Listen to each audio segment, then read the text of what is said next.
You know what? It didn't matter if you loved it or hated it. The AMC Gremlin had a way of getting under your skin and staying there. Maybe you drove one to your first job. Maybe you were the kid in the back seat praying your friends wouldn't see you getting dropped off in it. Or maybe, just maybe, you were the one revving it at a stoplight, daring a Camaro to mess with you. Here's something that'll blow your mind. AMC launched the Gremlin on April 1st, 1970. April Fool's Day. Was that a joke? Some people thought so. Turns out the joke was on all of us because this stubby little oddball refused to go away. And if you were alive in the 70s, you remember exactly what these things looked like rolling down your street. Big bad orange, mellow yellow, even a shade they actually called Gremlin Plum. These weren't subtle cars. They did not sneak up on you. They announced themselves, loudly. Now, let's get into the stuff that really takes you back, the sensory memories. Because if you spent any real time in a Gremlin, your body remembers even if your brain has tried to forget.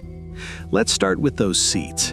In 1973, AMC did something nobody else had the guts to do. They partnered with Levi Strauss, yes, the blue jeans company, and put actual denim upholstery inside the Gremlin X, real denim with copper rivets. Sounds cool, right? And it was cool until July, until you'd left the car sitting in a parking lot for 2 hours on a hot summer afternoon and then sat down in shorts. Those copper rivets would brand the back of your legs like a cattle ranch. You'd walk into wherever you were going with little circular marks on the back of your thighs every single time. You never learned. None of us learned. Here's another one, the gas cap. First time someone told you to fill it up, you walked around that whole car looking for the fuel door, checked both sides, maybe crouched down and looked underneath, gave up, felt genuinely embarrassed. It was behind the rear license plate. You had to flip the plate down like a little door. Nobody told you this. You had to figure it out. And after you did, you felt like you'd cracked some secret code, a rite of passage. And then there was the shape itself, that famous, slightly absurd silhouette. Here's the truth behind it. AMC was working on a limited budget and a tight deadline, and their chief designer, Richard Teague, basically took the AMC Hornet, a perfectly normal-looking car, and chopped the back end right off, just cut it, and called it a day. Was it beautiful?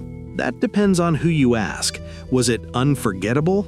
Absolutely. You could spot a Gremlin from 3 blocks away, and there was nothing on the road that looked anything like it. When the Gremlin hit showrooms in 1970, the base sticker was $1,879. That's not a typo. At that price, it actually undercut the Volkswagen Beetle, which at the time was the gold standard for affordable practical transportation.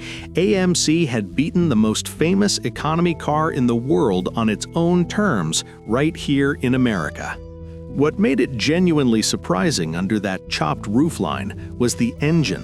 While other manufacturers were stuffing small 4 cylinders into their budget cars and marketing it as common sense, AMC dropped a straight 6 into the Gremlin as standard equipment. If you wanted more, the Gremlin X could be ordered with a 304 cubic inch V8. In that little body, with that grocery getter reputation, it was about as unexpected as a right hook from someone you'd completely underestimated. The guys who had the V8 version knew exactly what they were doing when they pulled up next to a Mustang at a red light and just sat there, looking bored. But the real story of the Gremlin was never about performance stats. It was about the one in the school parking lot with a rust bubble over the rear wheel well, a sun-cracked dashboard, and 140,000 miles on the odometer that somehow started every single morning without complaint. It was the car that got handed down when the family upgraded, and then became the car that got a teenager through the most important years of their life. These weren't glamorous cars, and they knew it.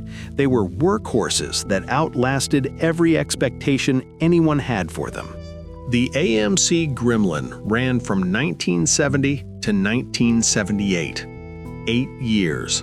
Nearly 670,000 of them were built. AMC is long gone now. The factories are quiet.